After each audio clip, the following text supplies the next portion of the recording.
தமிழ்நாட்டு தமிழர்கள் முதல் உலகத் தமிழர்கள் வரை அனைவருக்கும் அன்பு வணக்கம். அன்பிற்குரிய தமிழர்களே, இன்றைக்கு நம்முடைய எரிதனல் வலையொலியில் எந்த பொருளில் பேசப் போகிறோம் என்று சொன்னால், தமிழ்நாட்டு சமுதாயங்களுக்கிடையே பேசு பொருளாக இருக்கக்கூடிய, அதாவது சமூக நீதி கோட்பாட்டின் அடிப்படையில் பட்டியல் பிரிவு மக்களுக்கு 18 விழுக்காடு, பழங்குடியினருக்கு 1, மொத்தம் 19 விழுக்காடு, கல்வி வேலைகளில் இடப்பங்கீட்டு உரிமை, சமூக நீதி அடிப்படையிலான உரிமை. இந்த உரிமை அரசியல் சட்டத்தை இயற்றி நிறைவேற்றிய போதே அண்ணல் அம்பேத்கர் அவர்களால் அரசியல் சட்டத்தில் இணைக்கப்பட்ட ஒரு சமூக நீதி கோட்பாடு, இந்தியா முழுமைக்குமான ஒரு பொதுவான கோட்பாடு. புதிய தமிழகத்தின் தலைவர் மருத்துவர் கிருஷ்ணசாமி அவர்களோ அல்லது மற்றவர்களோ யாருமே அவர்களுக்கு இடப்பங்கீடு கொடுக்க கூடாது என்று சொல்லவில்லை. மாறாக இருக்கிற 18 விழுக்காடில் இருந்து எடுத்து கொடுப்பதற்கு மாறாக நீங்கள் பொதுப்பட்டியலிருந்தோ அல்லது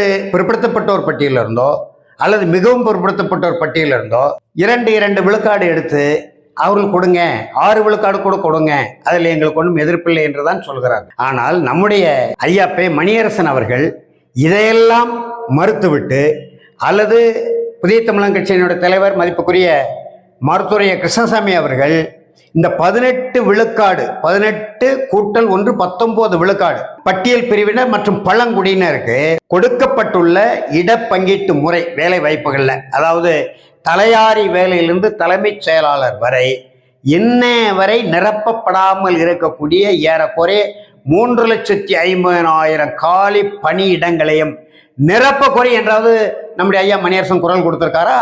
தமிழ் தேசிய பேர் இயக்கம் போராடி இருக்கா? அல்லது எந்த தமிழ் தேசிய அமைப்புகளால் போராடி இருக்கா? அந்தந்த சமூக மக்கள் சார்ந்த அரசியல் கட்சிகள் தான் போராட வேண்டியதற்கு.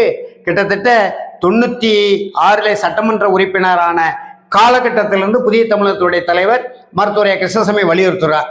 அதற்கு ஆதரவாக ஐயா மணியரசனோ அல்லது பிற தமிழ் தேசிய இயக்கங்களோ அல்லது அரசியல் கட்சிகளோ யாராவது அறிக்கை கொடுத்ததுண்டா? ஒரு குரல் கொடுத்ததுண்டா? ஒரு களம் அமைத்ததுண்டா? எதுவுமே இல்லை. இந்த நிலையில இப்பொழுது ஏற்கனவே 76 சமூகங்களில் அருந்ததிற்கு 3 விழுக்காடு, அந்த 3 விழுக்காடு தனிப்பங்கீட்டிலும் வந்துருவார்கள், எஞ்சிய 15லையும் வந்து வருவார்கள், 39 இருக்கக்கூடிய பொதுப்பட்டியலையும் வந்துருவாங்க. அப்படியானால் மற்றவர்களுக்கான உரிமை மறுக்கப்படுகிறது, பறிக்கப்படுகிறது. எனவேதான் இந்த 18 விழுக்காடு எடுக்க வேண்டாம், பிற இடங்களிலிருந்து எடுத்து கொடுங்கள் என்று நம்ம வலியுறுத்துறோம். அதைத்தான் மருத்துவர் கிருஷ்ணசாமி அவர்கள் வலியுறுத்துகிறார்கள். புதிதாக விடுதலை சிறுத்தைகளின் தலைவர் அன்பு தம்பி தோல் திருமாவளவன் அவர்களும் வலியுறுத்துகிறார்கள். இன்றைக்கு இந்த சிக்கல் வந்த பிறகு நாம் தமிழர் கட்சி தலைமை ஒருங்கிணைப்பாளர் செந்தமிழர் சீமான் உள்ளிட்ட பிற தமிழ் தேசிய அமைப்புகளும் அதை வலியுறுத்துகிறோம், போராடுகிறோம்.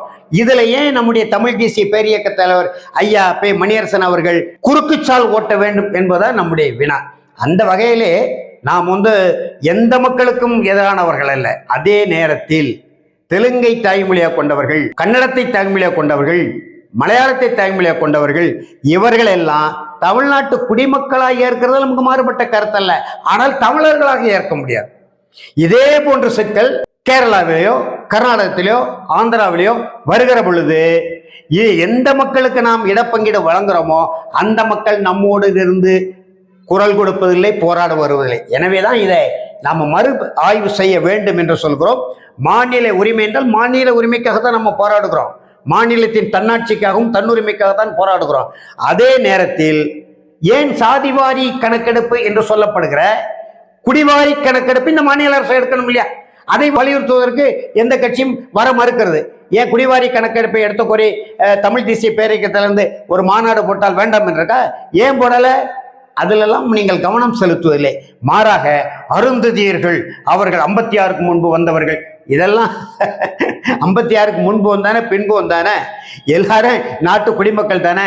தமிழர்களுக்கு இருக்கக்கூடிய அனைத்து அடிப்படை உரிமைகளும் எல்லா மக்களும் உண்டு என்பதில் மாறுபட்ட கருத்து இல்லை. குறிப்பாக இப்ப நம்ம பேச வந்ததற்கு காரணமே அருந்ததியர் உள்ஒதுக்கீட்டை எதிர்ப்பது சமூக அநீதி. எங்க ஐயா பே மணியரசன் கண்ணோட்டத்தில் எழுதியிருக்கார். 3 பக்கம் எழுதியிருக்கிறார்.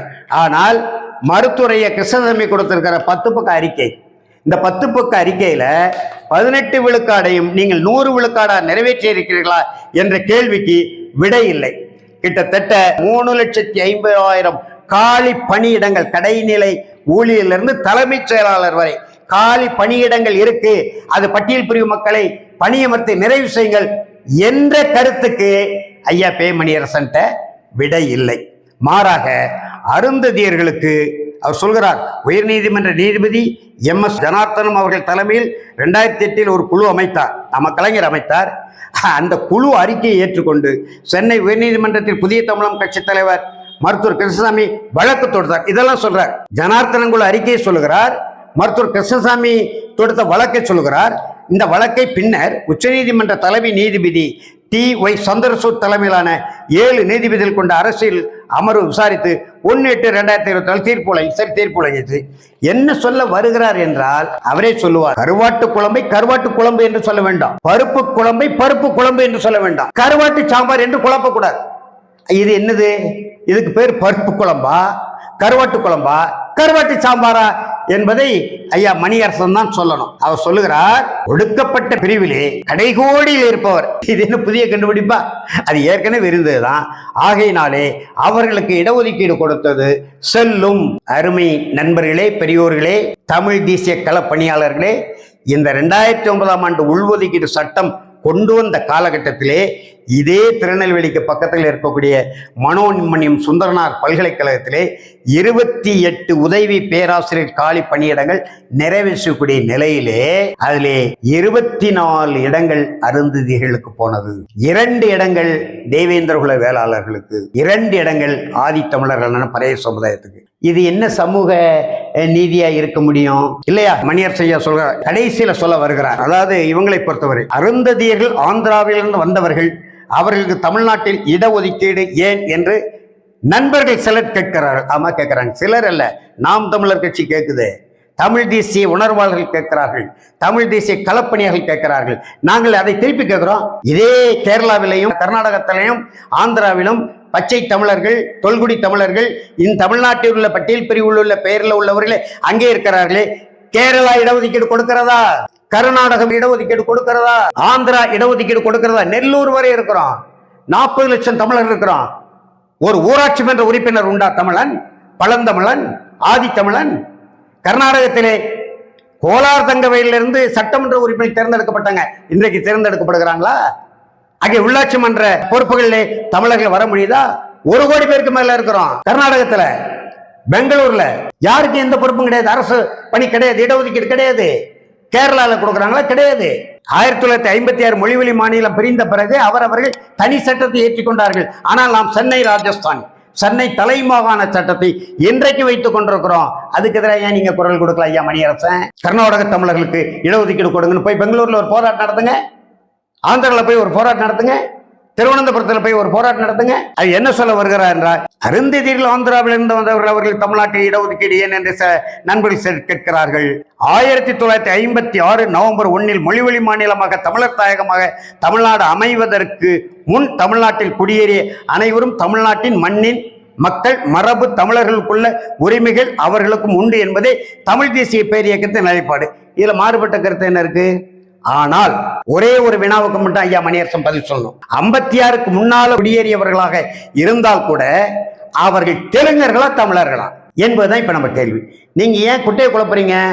எதுக்கு கருவாட்டு குழம்பு கருவாட்டு சாம்பார் வைக்கிறீங்க? 56க்கு முன்னால் குடியேறியவர்கள் நாட்டின் குடிமக்கள். தமிழ்நாட்டில் உள்ள தமிழர்களுக்கு என்னென்ன உரிமைகள் உண்டு அத்தனை உரிமைகள் அவர்களுக்கு உண்டு, யாரும் மறுப்பதற்கில்லை. வாழும் உரிமை அனைவருக்கும் உண்டு, ஆளும் உரிமை தமிழர் எமக்கே உண்டு. சீமானுடைய முழக்கம் சரியான முழக்கம், தேசியனத்தின் முழக்கம், தேசத்தின் முழக்கம். வாழும் உரிமை அனைவருக்கும் உண்டு, ஆளும் உரிமை தமிழர் எமக்கே உண்டு. தமிழ்நாட்டில் ஆளும் உரிமை இருக்கா தமிழர்களுக்கு? நீங்க பார்த்து கொண்டு தானே இருக்கிறீங்க. அறிஞர் அண்ணாவிலிருந்து, கலைஞரிலிருந்து, மக்கள் திலக மாக்கோராவிலிருந்து, அம்மையார் ஜெயலலிதாவிலிருந்து, MK ஸ்டாலின்ல இருந்து உதயநிதி ஸ்டாலின் வரைக்கும் அதற்கு நீங்க மாற்று திட்டம் என்ன வைத்திருக்கிறீங்க? கேட்ட தேர்தலில் நாங்கள் போட்டியிட மாட்டோம். சரி, தேர்தலில் நீங்க போட்டியிட மாட்டீங்க, தமிழ் தேசிய புரட்சியாளர்களா களத்தில் நிற்கிறீங்க, நாங்க ஏற்கிறோம். போட்டியிடுகிற தமிழர்களை ஏன் நீங்க ஆதரிக்க மறுக்கிறீங்க? ஆக 56க்கு முன்பு வந்தாலும் தெலுங்கர்களே, கன்னடர்களே, மலையாளிகள் மலையாளிகளே, உடன்பிறப்புகள், அவ்வளவுதானே. எங்கு பிறப்பினும் தமிழன் தமிழனே, எங்கு பிறப்பினும் அயலான் அயலானே. பாவேந்தர் பட்டை ஏற்கிறீர்களா மறுக்கிறீர்களா? சொல்லணும் இல்லையா? பச்சை தமிழர்களுக்கான உரிமையை தட்டி பறிக்கிற குட்டையை குழப்புகிற வேலையை திராவிட மாடல் ஆட்சி செய்கிறது. அதற்கு நீங்கள் ஆதரவாக நின்றால் நான் கேட்கிறேன், இதை ஆதரிக்கிறீங்க? இதே 90-92 காலகட்டத்திலே மண்டல் குழு அறிக்கையின் அடிப்படையிலே உச்சநீதிமன்றம் இடஒதுக்கீடு இந்தியா முழுவதும் 50 விழுக்காடுக்கு மேலே போகக்கூடாது என்று ஒரு தீர்ப்பு வந்த போது தமிழகம் கொதித்து எழுந்தது. அன்றைக்கு நான் பார்ப்பனத்தைத்தான் என்று சட்டப்பேரவையில் சொன்னா கூட, நீங்கள் உட்பட நான் எல்லோரும் பார்ப்பனர் என்று பேசினாலும் கூட, ஜெயலலிதா அம்மையார் தான் அதற்குரிய மருந்து என்ன என்பதை தேடி கண்டுபிடித்து, அதற்குரிய மருத்துவர் யார் என்பதை கண்டுபிடித்து, 1000 கருத்து வேறுபாடு இருந்தாலும் திராவிடர் கழகத்தில் வீரமணி அழைத்து பேசி 69 விழுக்காடு இடப்பங்கீட்டுக்கு எந்த வகையிலும் குந்தகம் வரவிடாமல் தடுப்பதற்கு 31C கீழே ஒரு சட்டத்தை இயற்றி சட்டமன்றத்தில் நிறைவேற்றி அதை 9வது அட்டவணையில, இந்திய அரசியல் சட்டம் அட்டவணையில சேர்த்து விட்டு குடியரசுத் தலைவர் கையெழுத்து போட்டு விட்டால் எதுவும் செய்ய முடியாது. அந்த திட்டத்தை கொடுத்து அதன்படி அனைத்து கட்சி கூட்டத்தை, சட்டமன்றத்தில் உள்ள அனைத்து கட்சி இப்ப கூட்டுறாங்க இல்லையா, ஐயா கலைஞர் தொடங்கி வச்சாரு. அவருடைய அருந்தவ புதல்வர், மாண்புமிகு முதல்வர் மு.க. ஸ்டாலின் பின்பற்றக்கூடிய சட்டமன்றத்தில் உள்ள கட்சியின் கூட்டம் அல்ல, எல்லா கட்சியும் கிட்டத்தட்ட 69 கட்சி தலைவர்களை ஐயா பல நெடுமாறன் உட்பட தமிழர் தேசிய இயக்கம் கடுமையான எதிர்ப்பு ஜெயலலிதாவுக்கு. அம்மையார் ஜெயலலிதா கடுமையை எடுத்துக்கொண்டிருக்கிறோம்.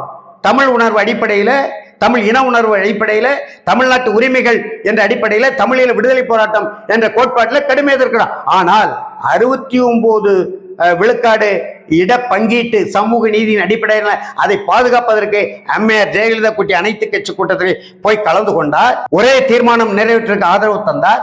அதை நீங்கள் ஆதரித்தீர்கள். அதே போல காவிரி உரிமைக்காக அம்மையார் ஜெயலலிதா பட்டினி போராட்டம் இருந்தபோது முதலாக தமிழர் தேசிய தலைவரைய பழனிடமாறம் போய் அதற்கு ஆதரவு தெரிவித்தார். மற்றவர்களும் ஆதரிக்க வேண்டும். ஜெயலலிதாவோடு கருத்து முரண்பாடு அல்லது மோதுவது என்பது தமிழ்நாட்டு அளவில், ஆனால் காவிரி என்பது தமிழ்நாட்டு உரிமை. இந்திய அளவுக்கு இந்த சிக்கலை முன்னெடுத்து செல்கிற போராட்டமாக இருக்கிறது. நான் முதல்வர் பக்கத்தில் நிற்க வேண்டும், இதில் அரசியல் பார்க்கக்கூடாது என்று சொன்னபோது ஆதரித்தார். ஆனால் 69 விழுக்காடு சட்டம் இயற்றி, சட்டமன்றத்தில் தீர்மானம் இயற்றி அதை டெல்லிக்கும் அனுப்பி ஒன்றிய அரசு ஒப்புதல் தரவில்லை, குடியரசுத் தலைவர் கையெழுத்து போடவில்லை. அந்த கையெழுத்தை பெறுவதற்கு அனைத்து கட்சி தலைவர்களை அழைத்து கொண்டு டெல்லி போகிற போது எதற்கு நீங்க ஐயா பல நெடுமாறனை எதிர்த்தீங்க? அது சமூக நீதி தானே? தமிழ் தேச தன்னுரிமை முன்னணியை பின்னுக்கு தள்ளக்கூடிய வகையில் தலைவர் நெடுமாறனை ஈடுபடலாம் என்று நீங்க கண்ணோட்டத்தில் எழுதுனீங்களா, எழுதலையா? அப்ப தமிழ் தேச தன்னுரிமை முன்னணி என்கின்ற ஒரு குடை அமைப்பு, ஒரு கூட்டமைப்பை நாம 92 உருவாக்கி 94 வரை அந்த அமைப்பின் சார்பில் பொதுவான போராட்டங்களை, தனி கட்சியாக இருக்கலாம், தனி கொள்கை இருக்கலாம், கோட்பாடு இருக்கலாம், கொடிபிடிக்கலாம், போராட்டம் நடத்தலாம். ஆனால் பொதுவான சிக்கல்களில், அது காவிரி சிக்கலாக இருக்கலாம், கச்சத்தீவு சிக்கலாக இருக்கலாம், மார்வாடிகள் கடைகளை மறிக்கிற போராட்டமாக இருக்கலாம், முல்லைப்பெரியார் அணையாக இருக்கலாம், இப்படி தமிழ் தேசிய சிக்கல்களில், உடன்பாடு உள்ள சிக்கல்களில் இந்த அமைப்பை சார்ந்தவர்கள் ஒன்றுபட்டு நின்று போராடலாம். காலப்போக்கில் இதை மக்கள் இயக்கமாக மாற்றலாம், ஒரே இயக்கமாக நாம முன்னெடுத்து செல்லலாம் என்று பேசித்தானே தமிழ் தேசிய தன்னுரிமை முன்னணி அமைத்தோம். அந்த தன்னுரிமை முன்னணியில் தமிழர் தேசிய இயக்கமும் இருந்தது. அப்ப தமிழ் தேச பொது உடைமை கட்சி, திலீபன் மன்றம், உழைக்கும் மக்கள் விடுதலை இயக்கம், எல்லா அமைப்பும் இருந்தது. அம்மையார் ஜெயலலிதா அழைப்பின் பேரில் ஐயா பழனிடமாறன் 69 விழுக்காடு இடப்பங்கீட்டு உரிமைக்காக டெல்லி சென்ற போது நீங்கள் அவருக்கு எதிர்ப்பு தெரிவித்து நீங்க கண்ணோட்டத்தில் எழுதிய விளைவு அந்த முன்னணியே செயல்படாம போய்விட்டது. தமிழ் தேச தன்னுரிமை முன்னணி முடங்குவதற்கே ஐயா நீங்க தானே ஐயா காரணம். மணியரசன் ஐயா அவர்களை கேட்கிற, நீங்க தானே காரணம். அன்றைக்கு ஒரு நிலைப்பாடு, இன்றைக்கு வேறொரு நிலைப்பாடா? இது முரண்பாடு இல்லையா? நீங்க மருத்துவரை கிருஷ்ணசாமியை கலந்து பேசுங்க. நம்முடைய தம்பி செந்தில் மல்லர் அருமை எழுதிய வேந்தர் குலத்தின் இருப்பிடம், இதுல இந்த இடஒதுக்கீடு தொடர்பான முழுமையான தகவல்கள் இருக்கு. இதை வாங்கி படிங்க, படித்து விட்டு சொல்லுங்க.